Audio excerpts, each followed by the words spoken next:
Welcome to the Call Guys podcast, co-hosted by Kevin Hopp and Ronen Pessar. This podcast is all about sales development and the art and science of building high-performing outbound sales teams. Tune in weekly to hear live cold calls and also to hear Kevin and Ronen interview some of the top names in sales development. Let's dive right into this week's episode and see what we can learn. And we are live, but that's an amazing introduction. So you guys were actually in the same, what was that? Like a meetup? We're in a community call. Shout out Ant Natoli and Tom Alamo. They have this sales community. I was on there as the guest speaker, quote unquote. And Kevin's like, I have a question, but hold on. You've got this YouTube channel. Why are you not doing sales coaching? Quit your job today and go do that.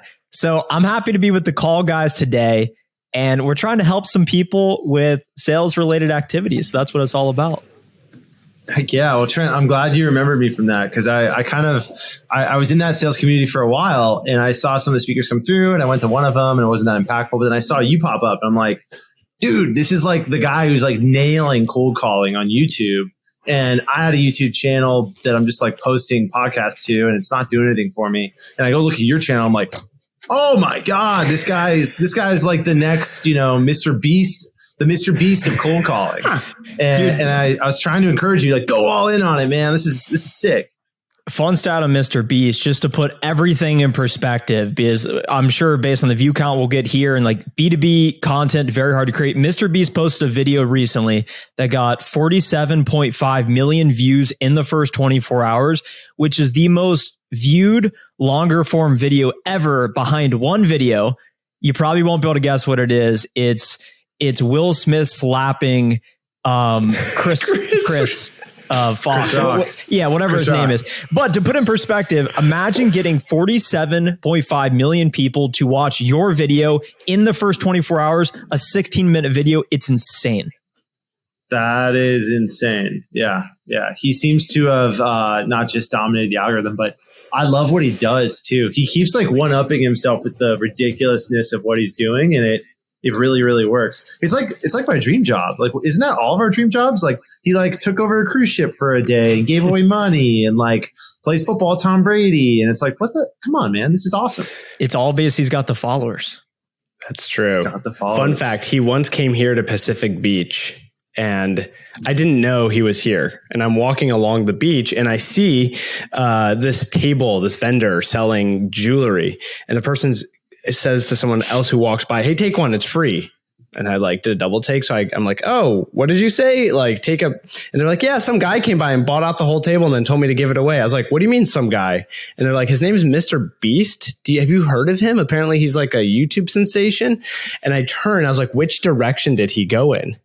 And they were like, they pointed. So I ran that way. He's like 6'4" and he just walks around with like 3 buddies and they all have cameras.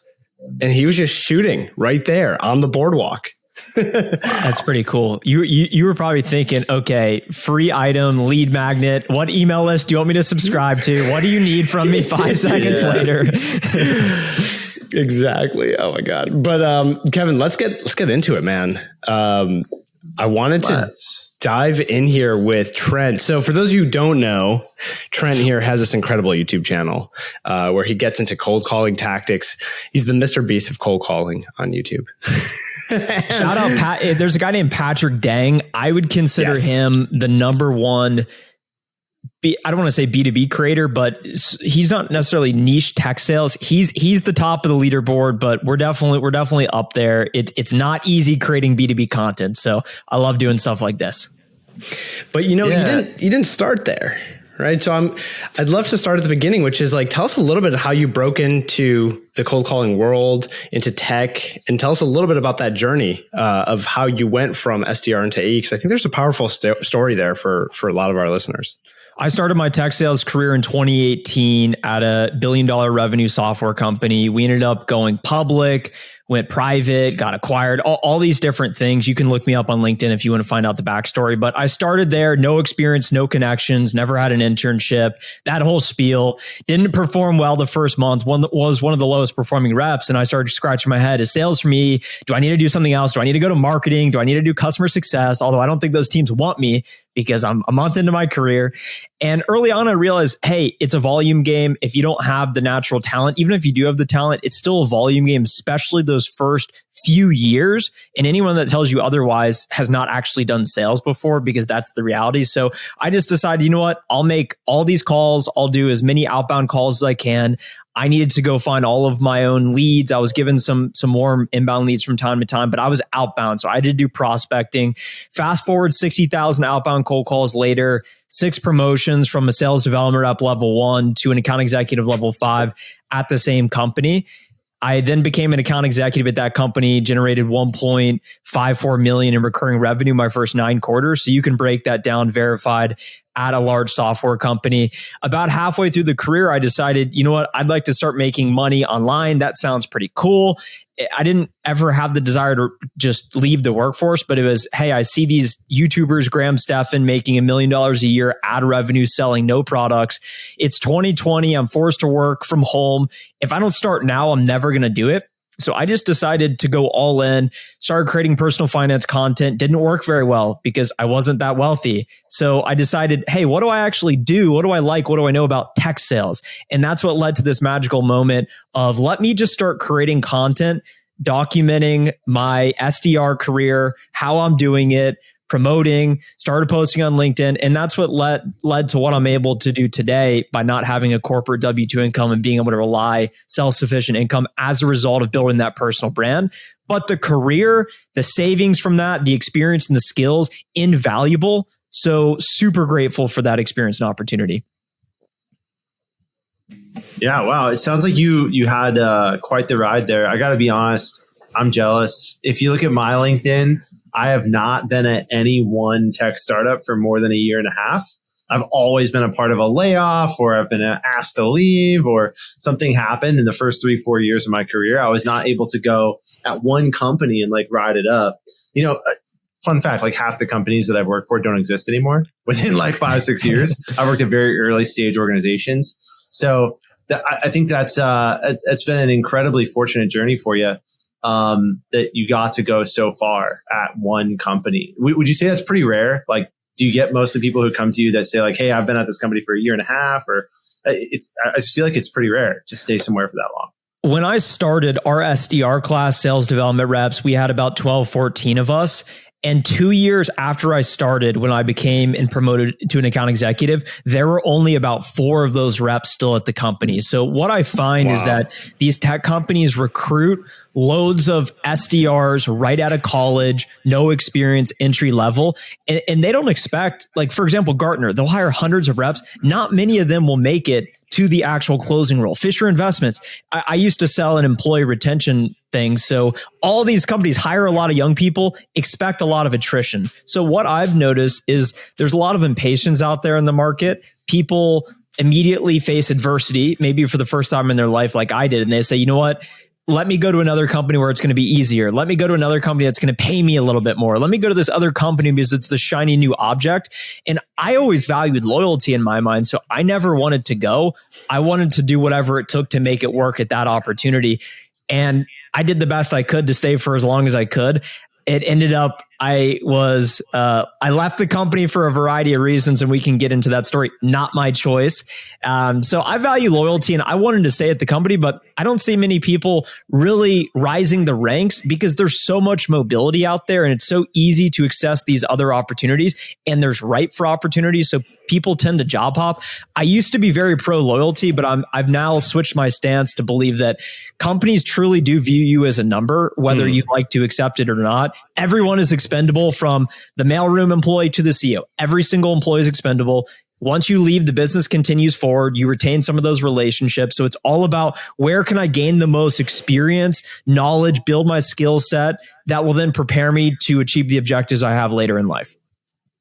You know, it's interesting that the point you make about like companies are not, you know, they're going to treat you like a number. This is like an our generation thing. I think we're all millennials here, right? Like the 3 of us are millennials. Trent, I'm assuming you're like our age, right? You're probably 27. A little younger. 27. Yeah. See, Ronen's like almost old enough to be your dad. He's 33. and I'm 31.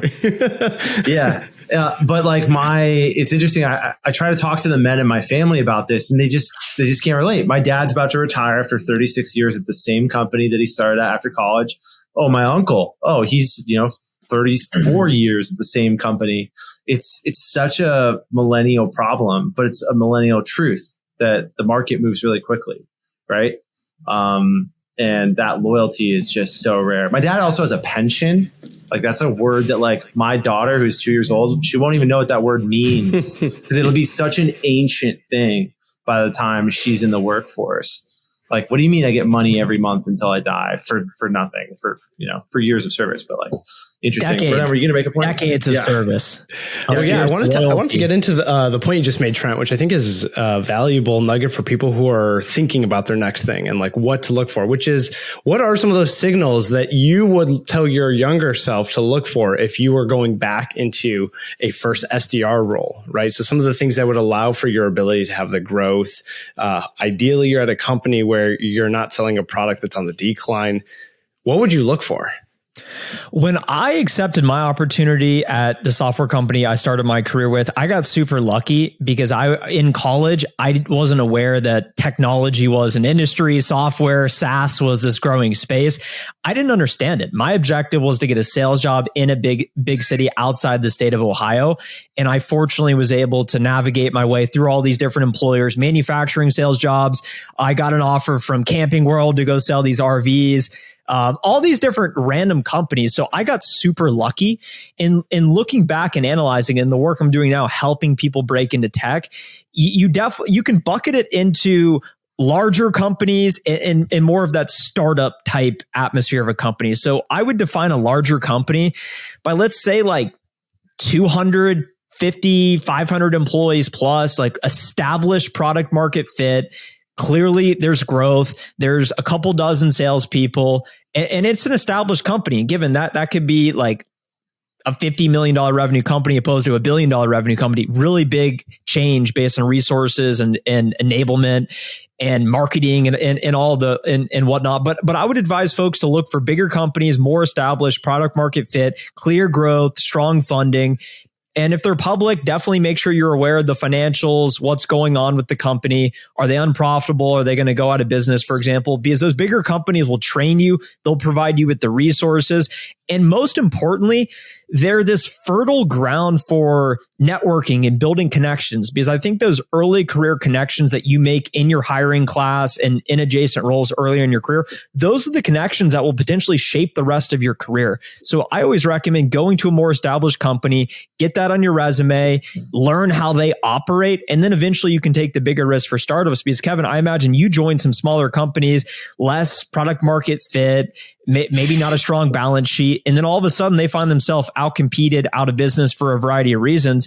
And it just wouldn't provide the same experience as a bigger company, for better or worse, because you probably learned a much more versatile skill set than someone who started at Salesforce, for example. So there's pros and cons to everything. But I think you'll start to feel that out in the interview process, and you'll just feel it right. And it's always meant to be. Yeah, it's the meant to be part is interesting, right? Because like, it was definitely a vibe that I was looking for. And the more like, the nicer I had to dress going to an interview, the more uncomfortable I felt about the opportunity. So I interviewed at some bigger companies, and I was like, having to like wear a tie or something. I'm like, ugh, like I just don't think this fits for me. And then like, my first job out of college, where I was for a year and a half, I was the first hire at a tech startup. Like I was the first guy. Like it was me and the CEO back to back building the company. So to your point, incredible amount of experience, but at the same time, like super volatile to get going at early companies. So let's talk about experience for a little bit, because, Ronen and I, the call guys, we are all about cold calling. We know that you talk a lot about cold calling on your YouTube channel.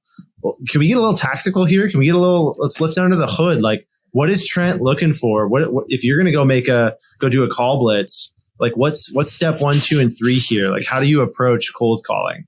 Yeah. So right now I'm doing a new type of sale, and I'm not selling software, but I'm selling for a different company. And it's a bit of a long story, but I'll just walk you through the exact process I'm doing right now. So whether you're a rep at a company with no resources and you have to go identify new accounts to prospect into, that's what I'm doing right now. It's much harder than being at a company that gives you accounts. Hey, you're an SDR, you align with these 3 account executives. Each of them have 250 accounts in their book of business. You can only work those accounts. That is so much easier. And that is a gift compared to finding companies on your own.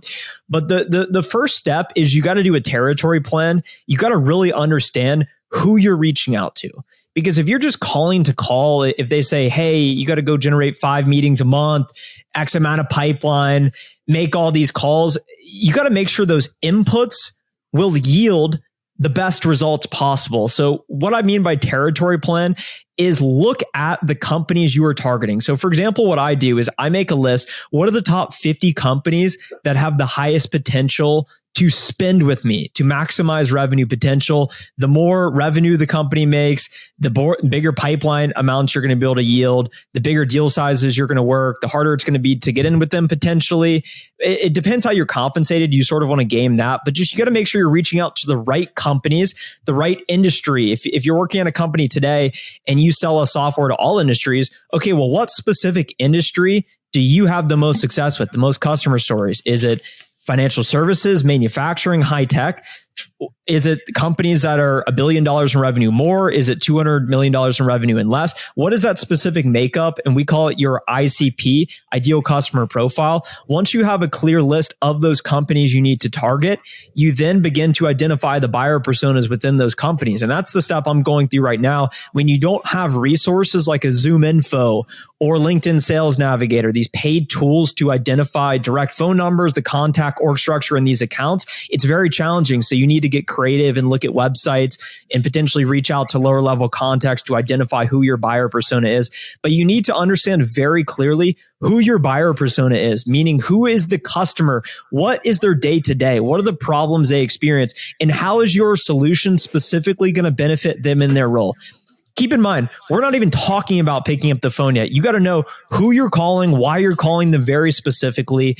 So think about a restaurant, for example. Their buyer persona is someone that's hungry, and that's pretty broad. So we could do a couple of different examples of a couple of different businesses, but you want to be very clear who your buyer persona is. You want to start to identify in these companies these specific buyer personas, whether it's a C-level prospect, whether it's a director. So there's different levels in these companies.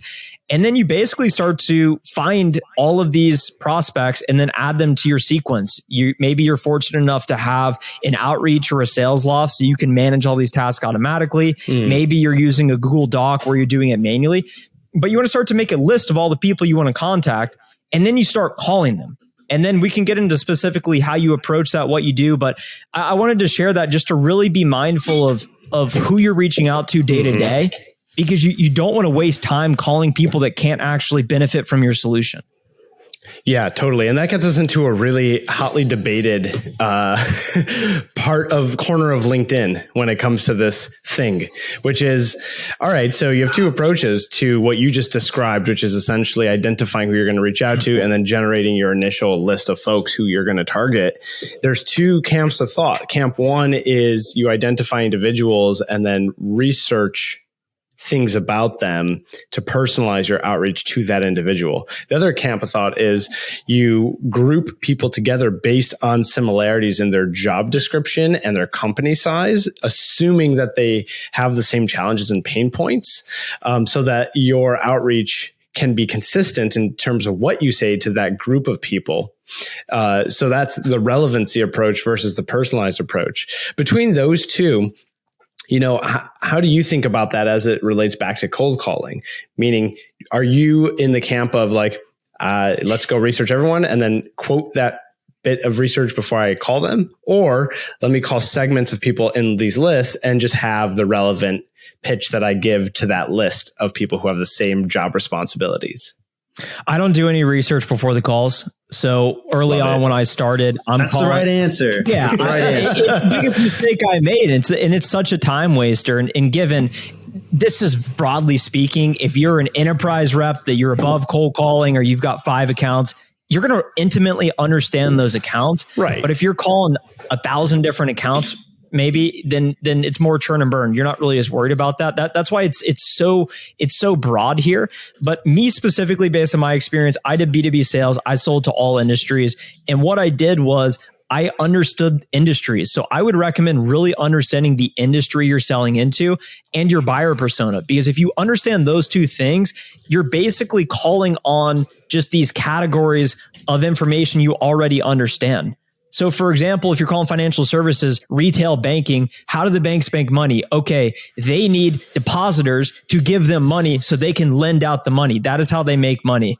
And it's actually a pretty interesting model. It's what I started to sell to. But you understand the banks, how they make money. So now you're just calling all these different prospects of these different banks. And if you understand your buyer persona, human resources at a bank, okay, you care about making sure that in bank branch location's a great experience. You care about retaining your knowledge workers. And you're basically just calling. And while it's ringing, you're just worried about, okay, I need to try and set this meeting. That's all that really matters. So the quick answer is no research, pick up the phone, call, don't worry about it. It's a hot, spicy take.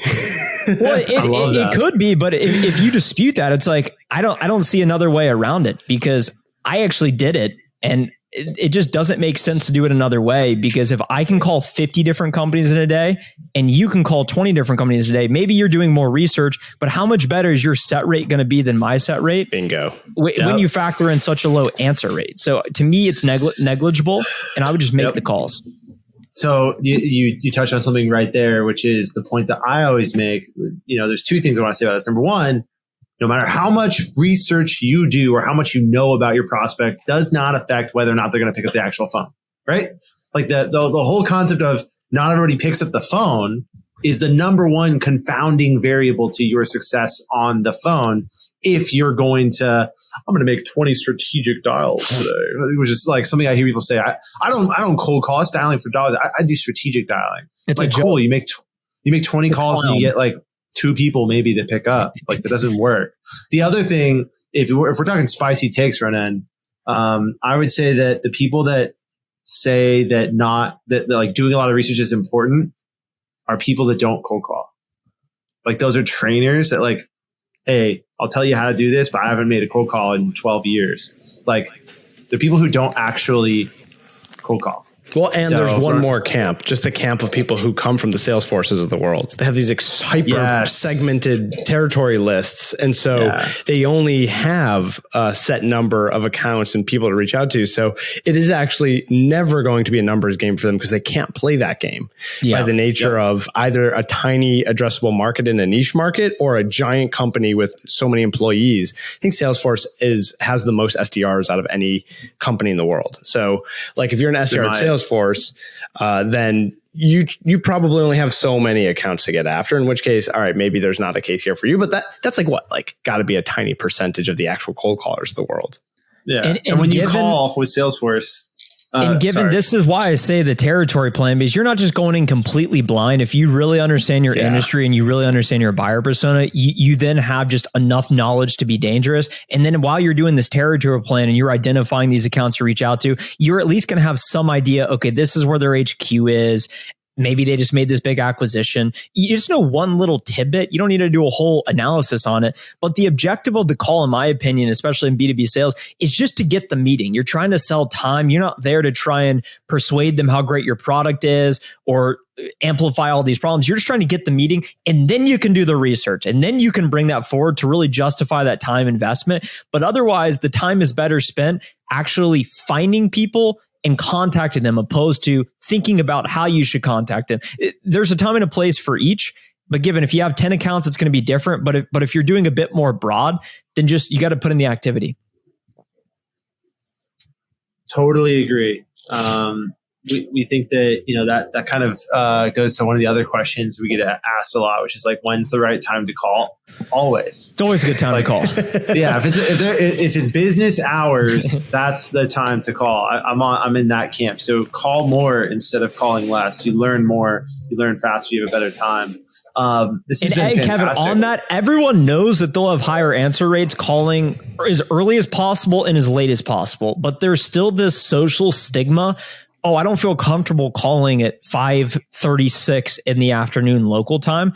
But I'm here to tell you, if you do that, you'll be shocked. You'll be surprised. You'll be like, oh my gosh, they're answering, like they're a little bit more receptive. So if you can get in close to 7:30 and start calling right around that 7:45-ish time frame, you just got to come in and not look at your email, pull up your outreach and start making calls to start your day. And it will completely change the dynamic of your performance. I love that. All right. So we actually like to wrap with a fun rapid fire. So we're going to hit you with some fast questions, and we want the quick response, which hopefully means we get to tap into like the truest Trent. All right. So you ready for it? We're going to hit you with a few quick questions here. We'll be as true as possible here. We're here to tell the truth. I love it. All right. So first one, when it comes to your opener, permission-based opener or don't use a permission-based opener? Never permission. Ooh, spicy. All right. Follow up to that. Permission. You get them on the phone. What does your opener sound like? Hey, Ronen, this is Trent from insert company name. How are you? Love it. I like it. He's a how are you guy, just like me. Next one. Two routes here. Parallel dialer, allowing you to make multiple calls at once, not just one at a time. Or do you go with a camp of validated phone, validated leads? So confirming that the number is correct. Which one? We used outreach, which required me to find my own leads. So I had to manually press call and wait for it to ring. If I would have had an auto dialer, I would have tried it out. I've never used it, so I can't really speak to that. But I had to find my own leads. And that's the way I did it. Okay, fair enough. Last one. So prospect says to you, hey, just email me. How do you come back from that? Hey, I definitely could send you an email, but I don't think it'd be the best use of your time or my time. And then I would try and overcome the objection. I love it. I'll actually throw in one bonus question here, which is you go through the great call and they end it with, this all sounds wonderful. Why don't you set something out for like 60 days from now? What do you expect to change between now and then? Ooh, spicy. Challenge them on it. It doesn't always work. It sort of exposes them for their bullshit because they're just trying to push it out. But if you call it out, at least it gives you a fighting chance to bring it forward and drive more urgency. Heck, because sometimes they'll tell you something that you had no way of knowing. Oh, because my wife's about to have a baby, I'm going to be gone for a month and a half. Well, I didn't know that, right? Yeah, they'll tell you things that are underneath the curtain, And not all objections are worth overcoming. But we're not here to sell you anything. We're not trying to change anything. I just want to see if I can help. And I can't do that if we don't meet. Let's meet. Oh, that is smooth. I hope everyone here steals that. That is brilliant. That is from the mouth of Trent Dressel, folks. Check him out on YouTube, LinkedIn. Where else can they find you? What else do you want the folks to know about you? Yeah, YouTube, LinkedIn, and just briefly on that was some of the best advice I got. I was complaining. I was like, everyone I call has something in place that this is impossible. And he's like, hey, you're not looking to change anything. You're just trying to see if you can help. It's partnership. No pressure. That's such a big paradigm shift. I love that. Awesome. Well, Trent, thank you so much for hopping on. As we try to keep true to our audience, we keep our shows to about like 20, maybe 25 minutes or so. So that's about it for what we have today in store for you. But hopefully we can get Trent back for another one because he's got a lot of wisdom. In the meantime, check him out. Check out his channel on YouTube and LinkedIn, and follow Kevin Hopp and Ronen Pessar on LinkedIn as well, because we've got a lot cooking for you guys too. So thank you guys. Cheers.